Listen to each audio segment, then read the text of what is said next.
गुज्जर समुदाय से ताल्लुक़ रखने वाली एक महिला को लेबर पेन होता है। उस लेबर पेन के चलते परिवार इस महिला को ठाठरी के ट्रॉमा सेंटर में लेकर जाता है और ठाठरी के ट्रॉमा सेंटर में पहुंचने के बाद महिला को ट्रेमाडोल के इंजेक्शन दिए जाते हैं। परिवार जब ट्रेमाडोल के इंजेक्शन की शीशी को देखता है तो शीशी देखकर उसे पता चलता है कि जो ट्रेमाडोल का इंजेक्शन इस प्रेग्नेंट महिला को दिया गया है वो एक्सपायर्ड है, उसकी मियाद ख़त्म हो गई है। और जो दूसरा इंजेक्शन उसे दिया जाने वाला था उस इंजेक्शन के एक्सपायर होने की डेट जनवरी 2023 है।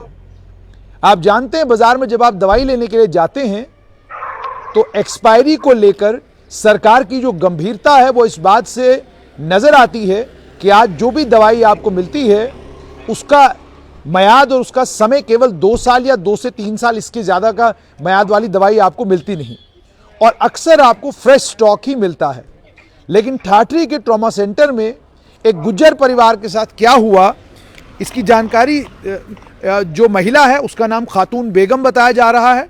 उम्र 26 वर्ष, 7 महीने की प्रेगनेंसी है और अप्रैल के महीने का टाइम इन्हें दिया गया है, जिस महीने में कहा गया है कि अप्रैल के महीने का टाइम इन्हें दिया गया है जो बच्चा जनने का टाइम है।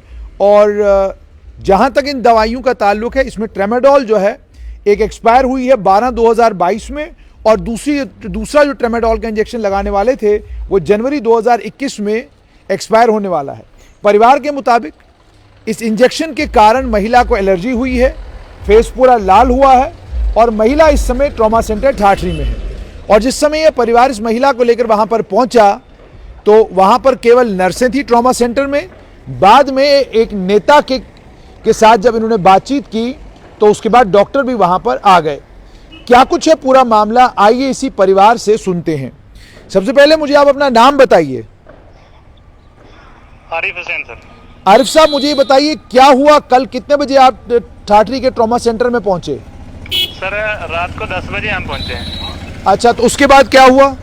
सर हम 2 पेशेंट को लेके आए इधर, तो यहाँ पे लेबर रूम में ले गए। 2 मैडम थी ड्यूटी पे। हाँ, उन्होंने चेकअप किया तो बोलते हैं इनको अभी बच्चा कुछ नहीं होना, मतलब इनके अभी डेट नहीं है। हाँ, उन्होंने बोला इनको पेन हो रही है, चेक करो। ठीक। तो बाद में उनको चेक किया तो बोला बेड पकड़ लो, बेड पे लेटा दिया तो खुद अपने रूम में चली गई, ड्यूटी रूम में, और वहाँ पे कुंडी लगा के लेट गई। ठीक।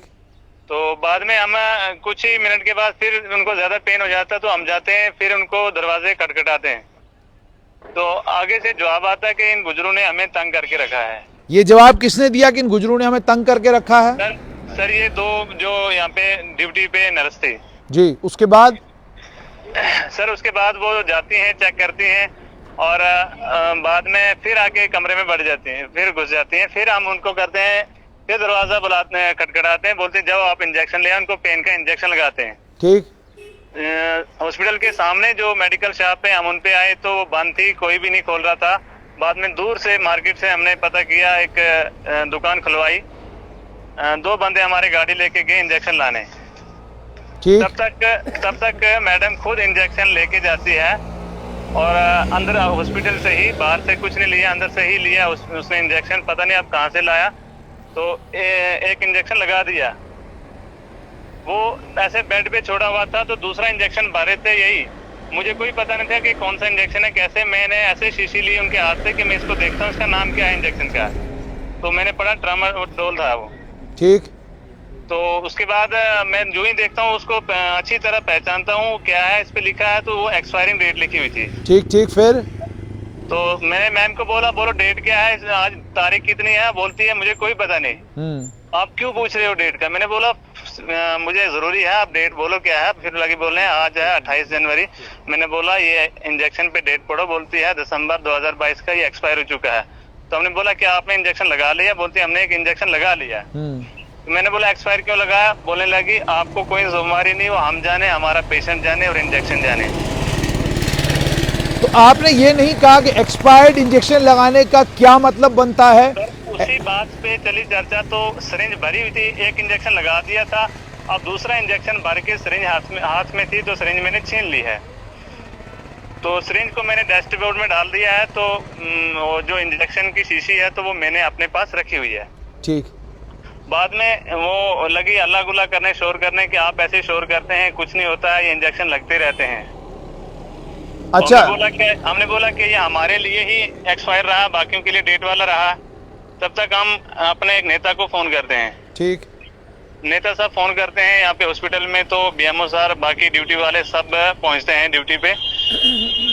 इतने में उनकी इंक्वायरी चलती है, तो वो बोलते हैं 2 लड़के देने वाले, एक का नाम अक्षय है तो दूसरे का नाम नहीं हम जानते हैं। वो लगे बोलने कि हमने आज ही पहली बार ये इंजेक्शन दिए हैं। अच्छा, उन्होंने कहा हमने पहली बार ये इंजेक्शन दिया है।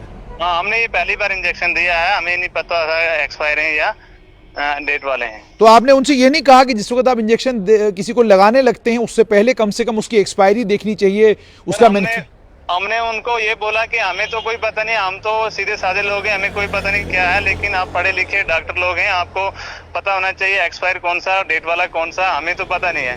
हमारे पेशेंट को काफी तकलीफ हो चुकी है सर, उसमें एलर्जी हो गई है, चक्कर बहुत ज्यादा आ रहे हैं, रंग पूरा लाल हो गया है, काफी घबराहट महसूस कर रही है। तो इस समय पेशेंट कहाँ पर है? क्या ठाठरी के ट्रॉमा सेंटर में ही है या आपने उसको जीएमसी? ही है। अभी डॉक्टर साहब बोल रहे थे कि पेशेंट को ले जाओ, तो हमने नहीं लिया है।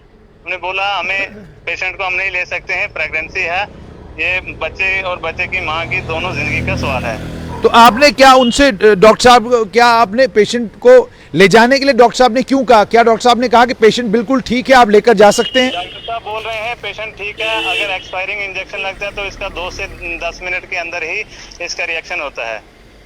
अच्छा, 2 से 10 रिएक्शन 2 या 10 मिनट का हो, लेकिन हमें एक्सपायरिंग इंजेक्शन लगा हुआ है, सबूत के साथ लगा हुआ है। क्यों लगाया गया है? ये तो जानबूझ के लगाया गया है। तो आप इस मामले में आप चाहते क्या हैं? सर, हमारा जो न्याय किया जाए कि क्यों, क्या हमारे लिए ही एक्सपायर इंजेक्शन रहे, और दूसरी कम्युनिटी की बात करते हैं कि ये गुजर लोग आके तंग करते हैं हमें, क्या वो एक्सपायर इंजेक्शन गुजरों के लिए ही रहा है? बिल्कुल ठीक है। प्रशासन ने कोई बीएमओ से आपकी मुलाकात हुई हो, किसी ऑफिसर से आपकी मुलाकात हुई हो, कोई आश्वासन उन्होंने दिया हो? सर, बीएमओ सर से हम बैठ के बात कर रहे थे अभी तक, वो बोल रहे हैं कि हम इंक्वायरी करेंगे। अच्छा, उन्होंने इंक्वायरी का आश्वासन दिया है? हाँ, इंक्वायरी का बोला है, तो लेकिन इंक्वायरी बोल रहे हैं कि 2 से 3 दिन के अंदर होगी। 2 से 3 दिन के अंदर इंक्वायरी होगी। ठीक है, ठीक है, ठीक है, ठीक है, बहुत बहुत शुक्रिया। तो आपने सुन लिया कि expired injection trauma centre Thathri में लगता है। पहला सवाल तो ये कि एक्सपायर्ड इंजेक्शन ट्रॉमा सेंटर के पास अगर वहाँ पर पड़े हुए हैं तो पड़े क्यों हैं, डिस्ट्रॉय क्यों नहीं किए गए? एक्सपायर्ड इंजेक्शनों को लेकर भी जब मैंने एक डॉक्टर से बात की तो उन्होंने कहा इंजेक्शन की एक्सपायरी का मतलब कतई भी ये नहीं कि एक्सपायर होने के बाद ये इंजेक्शन ख़तरनाक हो गया है।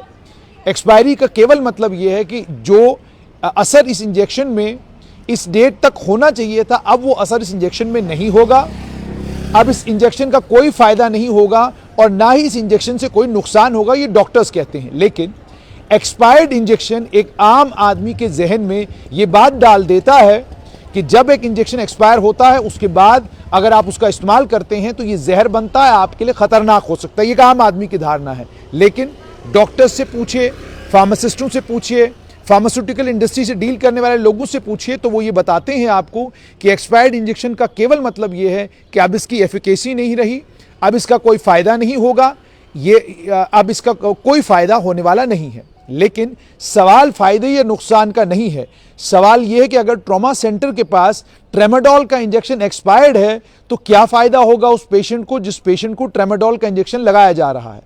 दूसरा, ये जो प्रेग्नेंट महिलाएं, चाहे वो ट्रॉमा सेंटर में आए चाहे वो हॉस्पिटल में आए, वहाँ पर नर्सों के अलावा डॉक्टर्स का होना ज़रूरी है। अगर डॉक्टर नहीं भी अवेलेबल है तो ऑन कॉल फ़ोन पर डॉक्टर को बुलाया जा सकता है ताकि वो खुद एक बार पेशेंट का निरीक्षण करे, उसको पता चले कि पेशेंट की स्थिति क्या है।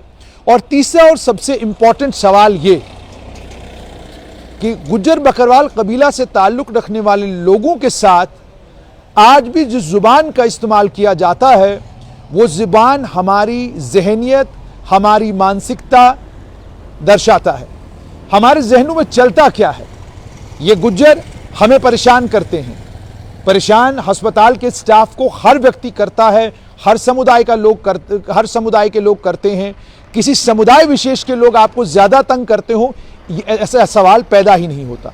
पर गुजर बकरवाल कबीला को लेकर जो सोच आज भी आम जनमानस के बीच में, या जो सोच आज भी कुछ लोगों के बीच में है, वो सोच अफसोसनाक है। वो सोच